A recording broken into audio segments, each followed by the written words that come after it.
November 28ஆம் தேதி வெள்ளிக்கிழமை டிட்பா புயல் காரணமாக ராமநாதபுரம் மாவட்டத்தில் மிகப்பெரிய ஒரு சூறாவளி காற்று இன்று முழுக்க இன்னைக்கு வெள்ளிக்கிழமை இன்னைக்கு இரவு வரைக்கும் பயங்கர சூறாவளி காற்று இருக்க போது ஏற்கனவே தனுஷ்கோடி ராமேஸ்வரத்துலலாம் பலத்த சூறாவளி காற்று தொடங்கி விட்டது.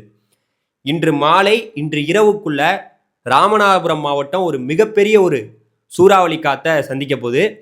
குறிப்பாக இப்போ இந்த டிட்பா புயல் தொடர்ந்து மேற்கு நோக்கியே நகர்ந்து வருகிறது. குறிப்பாக மன்னார், அதுக்கப்புறம் புத்தளம் இந்த பகுதியை நோக்கி அது நகர்ந்து வருகிறது.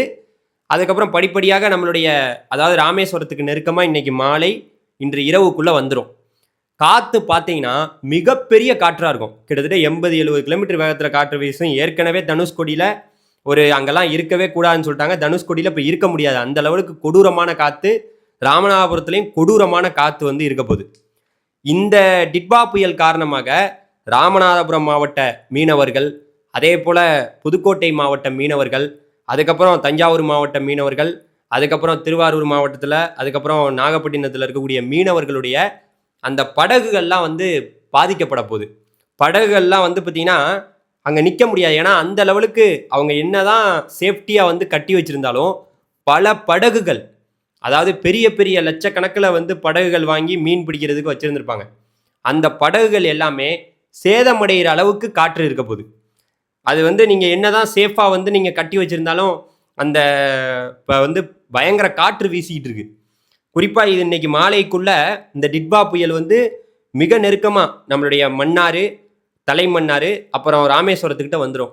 இங்கே ராமேஸ்வரம் மீனவர்கள், ராமநாதபுரத்தில் இருக்கக்கூடிய மீனவர்களுடைய அந்த விசைப்படகுகள், பல படகுகள் அது பாதிக்கப்படும். கிழிஞ்சு எல்லாம் உடஞ்சி போகிறதுக்கான வாய்ப்பு இருக்குது. அந்த லெவலுக்கு காற்று பயங்கரமாக இருக்கும். அப்படியே ராமநாதபுரம் மாவட்டமாக இருக்கட்டும், அப்புறம் புதுக்கோட்டை மாவட்டமாக இருக்கட்டும், இந்த மாவட்டத்தில் இருக்கக்கூடிய பல மீனவர்களுடைய அந்த ஒரு படகுகள் பாதிக்கப்பட போகிறதுக்கான வாய்ப்பு இருக்குது. அதனால் நம்மளுடைய அரசு இப்போ இந்த நிகழ்வு தொடர்ந்து பார்த்திங்கன்னா வடக்கு நோக்கியே நகரப்போகுது.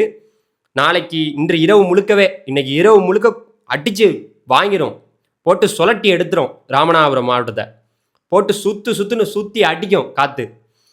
அந்த லெவலுக்கு இந்த டிட்பா புயல் தொடர்ந்து பார்த்திங்கன்னா வடக்கு நோக்கியே அப்படியே அங்கிட்டு பார்த்தீங்கன்னா அங்கே புத்தளம் இருக்குது பார்த்தீங்களா, புத்தளம், மன்னார், அதுக்கப்புறம் நம்மளுடைய யாழ்ப்பாணத்தை நோக்கி போய் அப்புறம் நம்மளுடைய நாகப்பட்டினத்தை நோக்கி நாளைக்கு மதியானத்துக்குள்ளே நாளைக்கு பார்த்தீங்கன்னா இது நம்மளுடைய தஞ்சாவூர், அதுக்கப்புறம் திருவாரூர், அதுக்கப்புறம் நாகப்பட்டினம், அதிராம்பட்டினத்துலேருந்து வேதாரண்யத்துக்குள்ளே இருக்கக்கூடிய அந்த தெற்கு டெல்டாவில் இது கரையை ஏறிடும், கரை கடந்துடும்.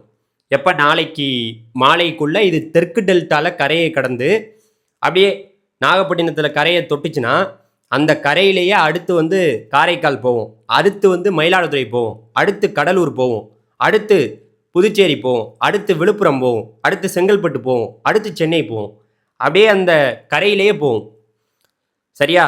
வலுவிழந்து தான் போவதற்கான வாய்ப்பு இருக்குது. நம்ம என்ன சொல்ல வரோம்னா, இந்த மீனவர்களுடைய அந்த விசைப்படகுகள் மிகப்பெரிய லெவலில் ராமநாதபுரம் மாவட்டத்தில் பாதிக்கப்பட போகுது. புதுக்கோட்டை மாவட்டம், தஞ்சாவூர் மாவட்டத்தோட மீனவர்களுடைய அந்த விசைப்படகுகள் மிகப்பெரிய லெவலில் பாதிக்கப்பட போகுது. அங்கே ராமநாதபுரம் மாவட்டத்தில் அதிக மீனவர்களுடைய படகுகள் லட்சக்கணக்கில் வாங்கியிருக்காங்க. அதெல்லாம் அங்கே என்ன தான் நீங்கள் சேஃபாக வச்சுருந்தாலும் இந்த ஒரு புயல் உங்களை அங்கே விடாது, அந்த லெவலுக்கு சுழட்டி அடிக்கும். நான் கூட ஒரு வீடியோலாம் பார்த்தேன்.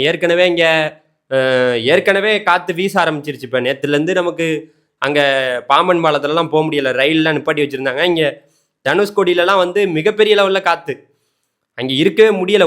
வீட்டுக்குள்ளே தண்ணி வந்துடுது. தனுஷ்கோடியிலலாம் யாரையுமே இருக்கக்கூடாது, அது ஒரு பாதுகாப்பான இடம் இல்லைன்னு சொல்லிட்டாங்க. இருந்தாலும் அங்கே இன்னும் கொஞ்சம் பேர் இருக்காங்க. அதை பாருங்களேன். இப்போ இந்த மாதிரி ஒரு டிட்பா புயல் நீங்கள் தனுஷ்கோடியில் இருக்கிறது தப்பு அப்படின்னு மறுபடியும் உறுதிப்படுத்துது. அது என்ன பண்ணுறது? இந்த மாதிரி இது யாருமே எதிர்பார்க்கலைங்க. இந்த புயல் இந்த டிட்பா புயல் இந்த இடத்துல இவ்வளோ வேகமாக உருவாகும்னு யாருமே எதிர்பார்க்கல. அதனால் இந்த மோசமான காற்று ராமநாதபுரம் மாவட்டத்தில் மோசமான காற்று வீசிக்கிட்டு இருக்கு பார்த்தீங்களா, இந்த காற்று இன்று நள்ளிரவு முழுக்க தொடரும். அப்புறம் படிப்படியாக நாளைக்கு இது வடக்க போக டெல்டா மாவட்டத்தை அங்கே நோக்கி போயிடும். அங்கே நம்மளுடைய தஞ்சாவூர் மாவட்டம், திருவாரூர் மாவட்டம், நாகப்பட்டினத்துக்கு நோக்கி போனோன்னே அப்படியே புதுக்கோட்டை மாவட்டம் இங்கெல்லாம் காற்று வீசிக்கிட்டு இருக்குது. படிப்படியாக அப்படியே போக இங்கே ராமேஸ்வரத்தில் படிப்படியாக மழை வந்து குறைஞ்சிடும் நாளைக்கு மதியானத்துக்குள்ளே. அதுக்கப்புறம் படிப்படியாக குறையும். இதுதான் இப்போதைக்கு இருக்கக்கூடிய நம்மளோட செய்தி. அடுத்த அறிக்கை ஏதாவது மாற்றங்கள் வந்தால் உங்களை நான் வந்து சந்திக்கிறேன். நன்றி, வணக்கம். அதனால் நம்மளுடைய அரசு இந்த விசைப்படகுகள், இந்த படகுகள் இத்தனை லட்சத்துக்கு வாங்கி இதுக்கு அவ்வளோ கஷ்டப்பட்டு இருந்த மீனவர்களுக்கு ஏதாவது இந்த ராமநாதபுரம் மாவட்டம், தமிழ்நாட்டுக்கும் இலங்கைக்கும் இடைப்பட்டு இருக்கக்கூடிய மாவட்டங்களில் இருக்கக்கூடிய விசைப்படகுகள் அது பாதிக்கப்பட்டிருந்ததுன்னா அதுக்கு அரசு ஏதாவது ஒரு நடவடிக்கை எடுக்கணும் அப்படிங்கிறத நம்ம ஒரு கோரிக்கை. அது எந்த லெவலுக்கு அங்கே பாதிப்பு இருக்குங்கிறது பொறுத்திருந்து பார்ப்போம். இது அந்த லெவலுக்கு பாதிப்பு இருக்குங்கிற மாதிரி நமக்கு அது காட்டுது. அதனால சொல்கிறேன் நான். நன்றி, வணக்கம். நன்றி.